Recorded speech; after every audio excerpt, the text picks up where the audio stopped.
నువ్వు యేసుక్రీస్తుని విశ్వసించిన తర్వాత పరిశుద్ధాత్మ దేవుని విశ్వాసముతో నువ్వు ఆయన నింపబడినట్లయితే, ఒక్కసారి నింపబడితే ఆయన ఎప్పటికీ నిన్ను విడువడు, ఎడబాయడు. ఆమేన్. మళ్ళీ చెప్తున్నాను, అది చెప్పినంత మాత్రాన్న ఇప్పుడు వెళ్ళి పాపం చేయండి అని నేను చెప్పట్లేదు. అర్థమవుతుందా? కొంతమంది అంటే ఈ పాస్టర్ ఎప్పుడు పాపం కృప కృప కృప అంటాడు, వాళ్ళు పాపాలు చేసినా ఏమనడు కాదు. ఫస్ట్ ఆఫ్ ఆల్ నేనేం అనడానికి అక్కడ ఏమీ లేదు. మిమ్మల్ని కొట్టలేను, తిట్టలేను, చేసేదేం లేదు అక్కడ. నేను చేయాల్సిందేంటి? ఆయన వాక్యము బోధించాలి. నేను నీకు సహాయము చేసేది, నేను చెయ్యలేనటువంటి సహాయము ఆ పరిశుద్ధాత్మ దేవుడు నీకు చెయ్యాలి. ఆమేన్. Thank you Jesus. నేను నిన్నేదో భయములో పెట్టి మార్చలేను.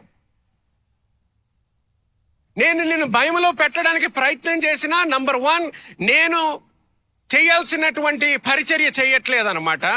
రెండోది, నిన్ను ఎంత భయములో పెట్టినా అదంతా కూడా టెంపరీగా, ఒక కొన్ని రోజుల భయం ఉంటుంది అంతే. మళ్ళీ ఏ చిక్కులో ముందర చిక్కుకున్నా అదే చిక్కులో మళ్ళీ చిక్కుకుంటావు.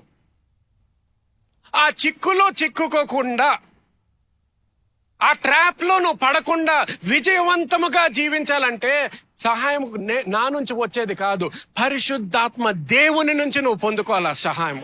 ఆమేన్. కొంతమంది ఉన్నారు, కొంతమందికి ఇది అలవాటైపోయింది. కొంతమందికేమో ఈ సైకిల్లో పడి వచ్చినప్పుడల్లా పశ్చాత్తాపడి, మళ్ళీ 3 రోజుల తర్వాత మళ్ళీ అదే పాపం చేసి, మళ్ళీ వచ్చినప్పుడు పశ్చాత్తాపడి, మళ్ళీ 1 వారం రోజుల తర్వాత పాపం చేసి, మళ్ళీ వచ్చి పశ్చాత్తాపడి, ఒక 2 వారాలు, మళ్ళీ 1 వారానికి అయిపోద్ది, మళ్ళీ 3 రోజులు. ఈ సైకిల్లో జీవించి కొంతమందికేమో ఇంకా క్రైస్తవ జీవితమే ఇది అనుకుంటారు. సో వాళ్ళ జీవితం ఏమనుకుంటారు? ఆదివారాలు పశ్చాత్తాపడాలి, ప్రతి ఆదివారం పశ్చాత్తాపడాలి.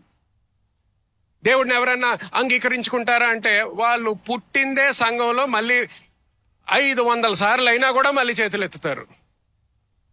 నాకు కావాలండి దేవుడు. ఎక్కడున్నాడమ్మా?